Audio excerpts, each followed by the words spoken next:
वजीर खजाना मिफ्ता इस्माइल का कहना है कि पेट्रोलियम कीमतों में इजाफे का IMF से कोई ताल्लुक नहीं।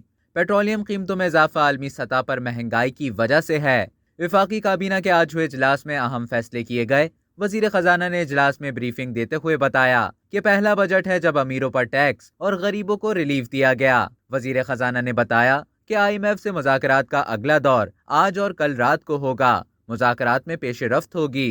जराये के मुताबिक विफाकी काबीना के आज हुए इजलास में काबीना ने सुकूक बॉन्ड्स जारी करने की भी मंजूरी दी। जराये का कहना है कि सुकूक बॉन्ड से मकामी कर्जों का बोझ भी कम होगा।